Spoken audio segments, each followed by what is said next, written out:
Merhaba, kanalıma hoş geldiniz. Bir başka içerikte karşınızdayım. Tam 2 haftadır hastaydım ve daha yeni düzelebildim. İyileşir iyileşmez de kameranın karşısına geçtim. Bugün Moft'un birbirinden güzel ürünlerini inceleyeceğiz. iPhone kılıfı, cüzdan stand, laptop kılıfı ve Bluetooth klavye. Vakit kaybetmeyelim ve detaylara geçelim. Yeni bir telefon aldığınızda yaptığınız ilk şey nedir? Benimki ekran koruyucu ve tabii ki kılıf almak. Telefonu kutudan çıktığı gibi kılıfsız bir şekilde kullanacak kadar zengin değilim. İşte o yüzden iPhone'un kılıfıyla başlıyoruz. Moft'un kılıfı bu büyük beyaz kutuyla geliyor. Normalde iPhone 13 kullanıyorum. Acaba yanlışlıkla Pro Max kılıfını mı göndermişler diye tereddütte kaldım. Ama arkasına bakınca içim rahatladı. Kılıf MagSafe uyumlu. Çerçevesi şeffaf ve arka kısmı ise beyaz. Sert plastikten üretilmiş. Firmanın iddiasına göre bu kılıf sararmıyor. Ben şu ana kadar sararmayan şeffaf kılıf görmedim. Bunu da zaman gösterecek. Kılıfı takıp çıkartması biraz zor. Çünkü telefonu tam anlamıyla kaplıyor ve kesinlikle oynamıyor.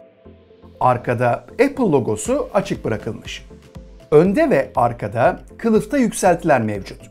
Yani kameralarınızı ve ekranınızı koruyacak şekilde tasarlanmış. Telefonu masaya koyduğunuzda kameralar veya ekran yüzeye temas etmiyor. Yandaki tuşlar biraz sert ama kullandıkça alışıyorsunuz. Ayrıca iPhone 14 için yeni kılıf modelleri de siyah, beyaz ve şeffaf olmak üzere sitede yerini aldı. Yeni modellerde Apple logosunu gösteren pencere kaldırılmış. Tabii MagSafe'lerin hayatımıza girmesiyle birlikte farklı aksesuarlar da piyasada yerini aldı. İşte onlardan bir tanesi Moft'un cüzdan standı. Moft'un cüzdanı beyaz, zarf gibi bir paketlemeyle geliyor. Üzerinde sizin için yazıyor. Çünkü bu özelleştirilmiş bir cüzdan. Detayına birazdan değineceğim. 6 farklı renk seçeneği var. Biz deniz köpüğü olanını tercih ettik. Farklı renk seçeneklerinin yanı sıra internet sitesi üzerinden dilediğiniz fontta 4 karaktere kadar dilediğiniz yazıyı yazdırabiliyorsunuz. 4 harfe kadar ismi olanlar şanslı. Ama cüzdanın üzerine baktığımızda alan geniş. Belki önümüzdeki günlerde bu karakter sayısını da artırırlar. Bu cüzdana günlük kullandığınız 3 tane kartı da koyabilirsiniz.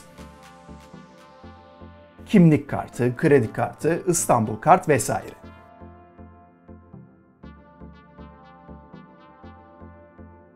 Bu arada cüzdanı 3 farklı şekilde stand olarak kullanabiliyorsunuz. Yatay, dikey ve konferans modu. Cüzdanı kullanmak için kılıfa ihtiyacınız yok. Dilerseniz direkt telefona takıp da kullanabilirsiniz. Tercih tamamen sizin. Sadece telefonunuzun MagSafe uyumlu olması gerekiyor.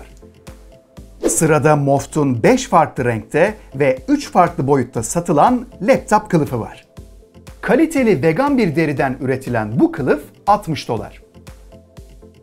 Kılıfı saniyeler içerisinde bir standa dönüştürebiliyorsunuz. 15 derece veya 25 derecelik açıya ayarlayabiliyorsunuz.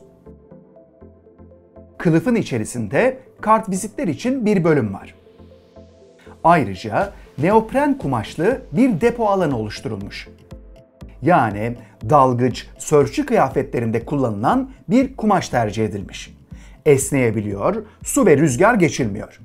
Bu alana da kablolarınızı, hard disklerinizi, USB'lerinizi veya diğer eşyalarınızı koyabilirsiniz. Ve Moft'un son ürünü. Bluetooth klavye. Daha doğrusu katlanabilir bir Bluetooth klavye. Bu minik klavye güzel bir taşıma kılıfı ve micro USB kabloyla geliyor. Niçin micro USB kullanılmış da tip C kullanılmamış? Klavyede açma kapama tuşu yok. Açtığınız zaman otomatik olarak açılıyor.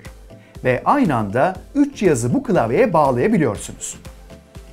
Kısa yollar ve touchpad mevcut.